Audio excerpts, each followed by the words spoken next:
Hey, welcome to Caritas Querens. So I'd like you to imagine somebody who's got just the absolute best parents in the world.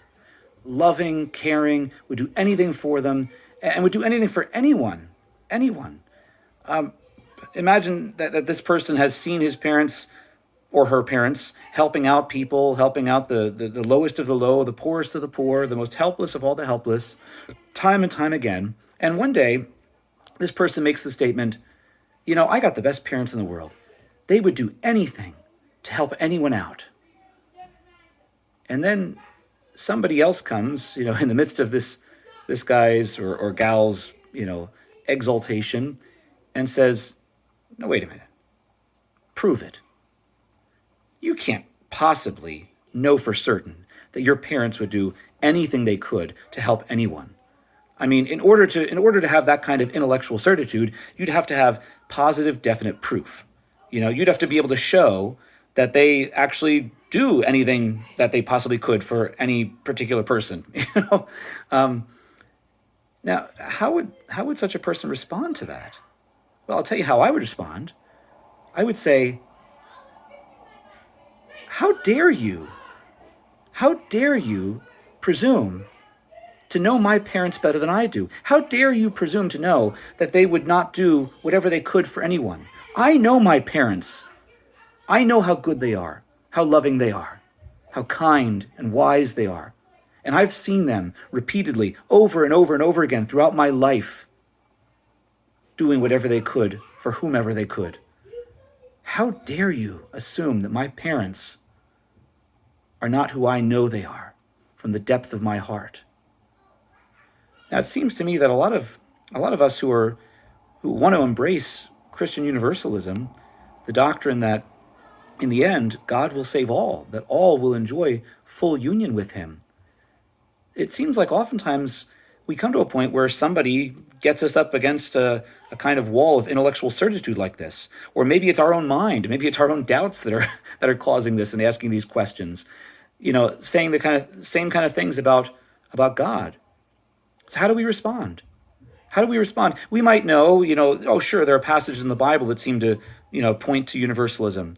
And there are great Christian leaders in the past and today who are also in favor of this and have some very cogent arguments that seem logical and seem hard to deny, hard to refute, maybe impossible to refute. Um, and yet, when they demand intellectual certitude and say things like, "Well, that's all well and good. It sounds nice, but maybe it's just wishful thinking. Maybe it's too good to be true." I mean, the reality may be that, maybe God, in order to show His justice, has to consign some people to eternal flames and never get to have full union with Him. Or maybe God, is just helpless to a certain extent. He's created us with free will, and therefore there's a certain level or certain area within our own lives that God cannot touch. And therefore, if you're going to make some kind of statement that God will save all, then prove it. Give me evidence. Show me that He actually does. So how do we respond to that? Well, I'll tell you how I'd respond. Same way I'd respond to the person who presumes to know my parents better than I do and speculates that they might not be as good as they are. I'd say, how dare you claim such things about my Heavenly Father? I have known Him for so long. I have seen Him do such good in my life and the lives of others around me. I know that He is all good and all powerful, all loving, all wise, all knowing. He is love. He is love. And how dare you assume that He might not be loving enough or good enough to want to save all? He has said explicitly that He wants to save all.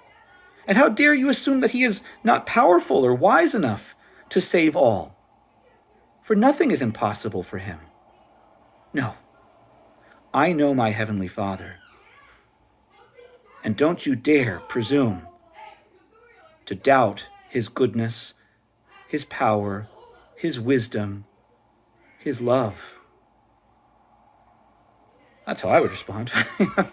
And I think I think that's something that's important for us to think about sometimes, because the reality is that oftentimes we get plagued with these questions or these doubts about, having intellectual certitude about God, when really, not just about God, but about our own end, about eschatology, about the fate of all.